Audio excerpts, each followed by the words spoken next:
Another 5 a.m. session. Started today with some leg extensions again. So yesterday I hammered the hell out of this exercise, like the previous 6 days, and I just seem to recover every single time. So here we go again. This morning is a bit of a lighter session.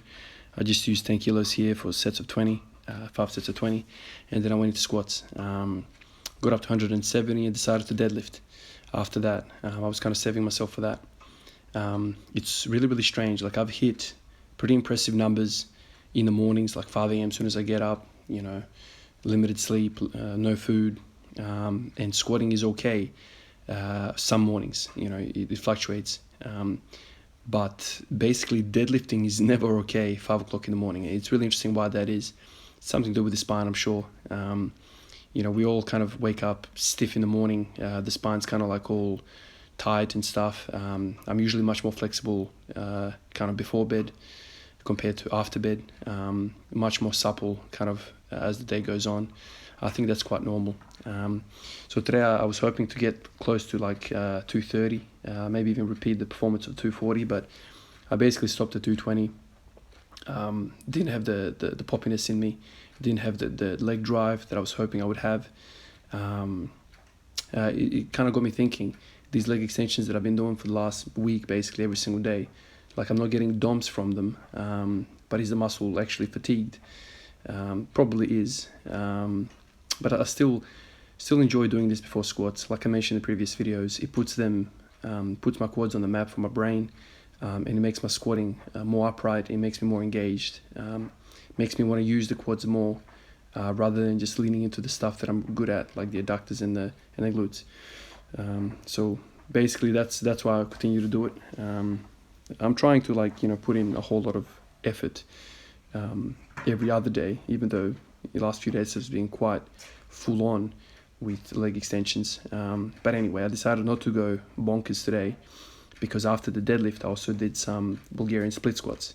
Now, it's been as long as it has been since the deadlift that I did Bulgarian split squats. Now, Bulgarian split squats are, especially with weight on the bar, 60 kilos is what I did today for 5 sets of 5.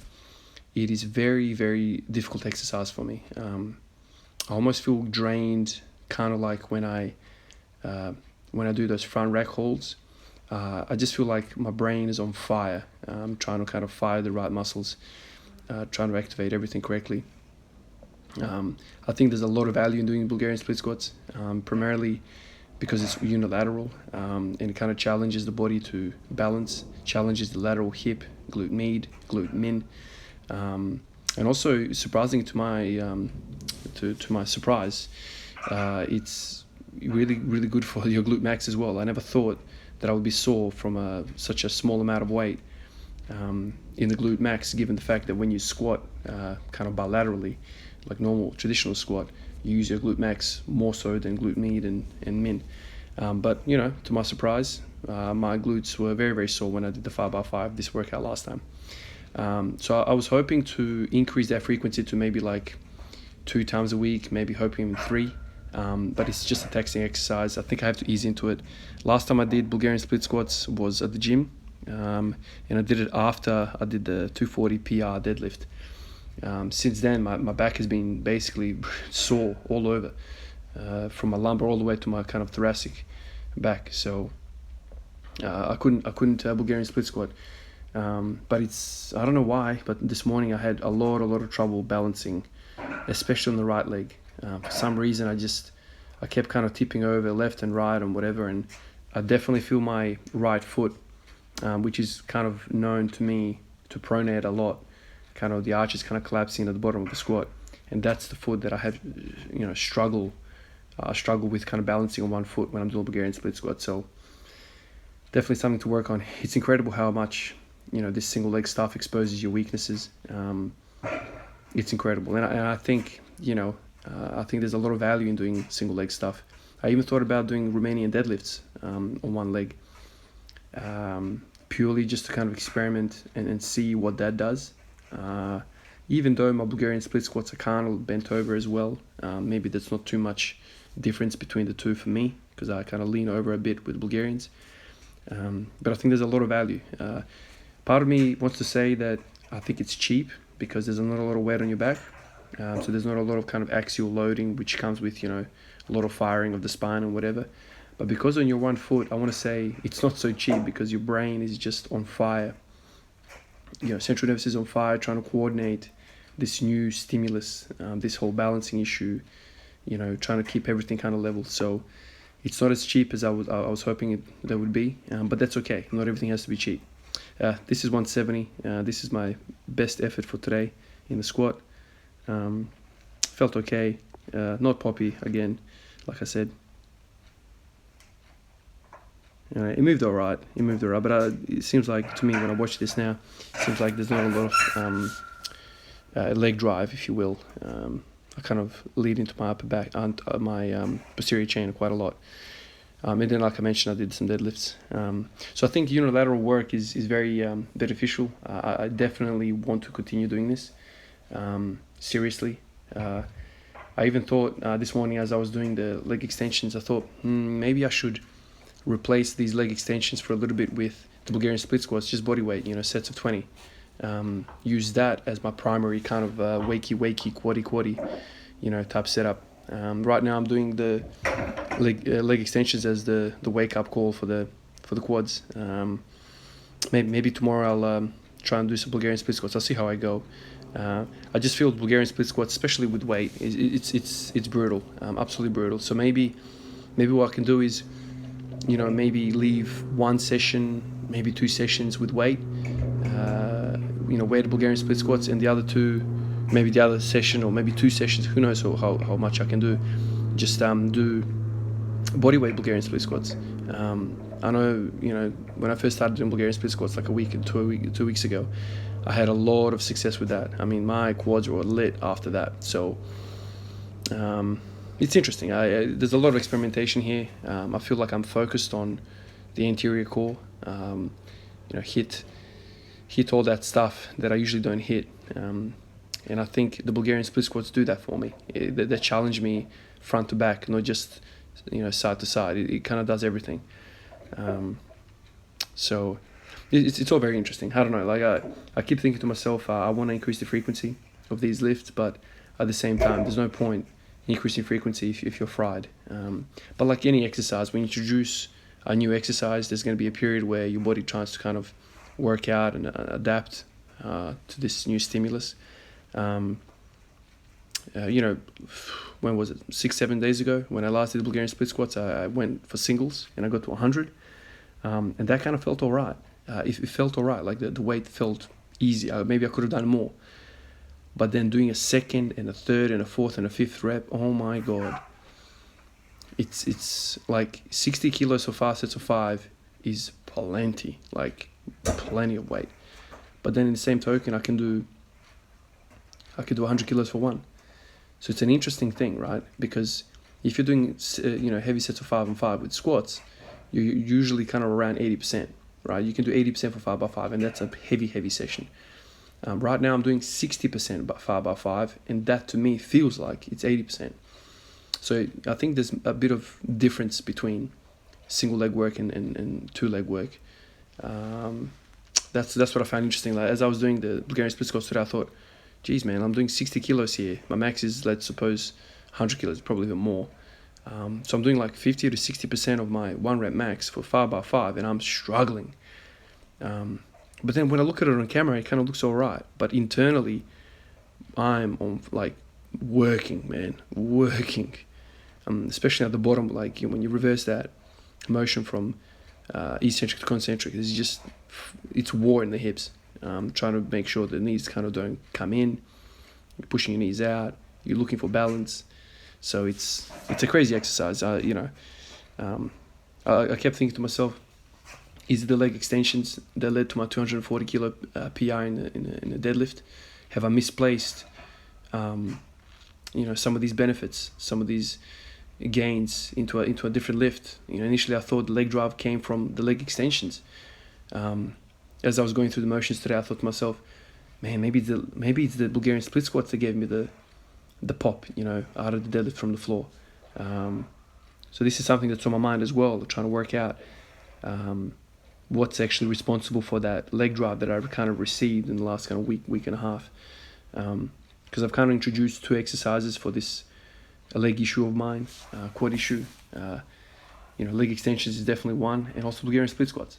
And I know which one causes more soreness. Not that soreness is an indicator, but when you first introduce an exercise like this, like a brand new exercise to the system, I don't know about you guys, but I always look for soreness to see what muscles are actually being worked here. So when I first introduce an exercise, and this is a silly thing for me, but it's for my intellectual side of training, I like to hit it hard, maybe even too much volume, and then for the following few days, I kind of look for and kind of pay attention, assess myself, which muscles are sore, and that kind of tells me which muscles are actually working in this new exercise. And then I can kind of pick and choose if this exercise is actually beneficial for me. So it's an interesting thing. You can use that to work out exactly what's happening. So if you stop doing this particular exercise, and then you reintroduce it, and you're like, damn, man, that actually really hits this muscle.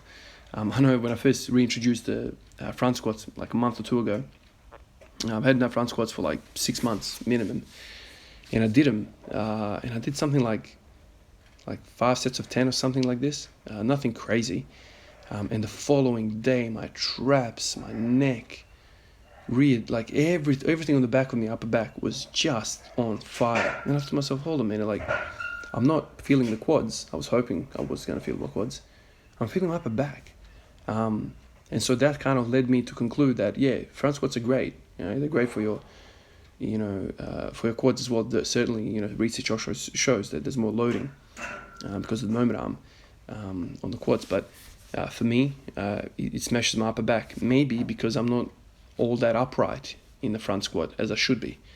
So that slight lean forces me to extend my back isometrically, really, really hard to kind of keep the bar on my rack. So that's another little thing that I always think about. The first time I did Bulgarian split squats, man, my glutes were absolutely fried. And they were kind of overpowering the DOMs that I had in the quads. So lots to think about here. This is the thing I always tell you guys about. Like, if you're on this fitness journey, kind of like me, and you're looking for things and you're trying to work things out, try and introduce one exercise at a time. Because if you introduce like I did, 2 of them, then for the following few weeks you're like, what's actually responsible for this new effect, whether it be positive or negative. So it's kind of like a trial and error. You don't want to have 2 things on trial, because then you're always kind of scratching your head at the end. But anyway, I've often made this mistake where I've kind of identified a weakness and I'm like, all right, I have to smash it, I have to get after it, go kill it. And then I end up introducing too many things, and then I'm kind of caught scrambling for the next few weeks trying to work out, okay, what's actually the keeper here, what's not.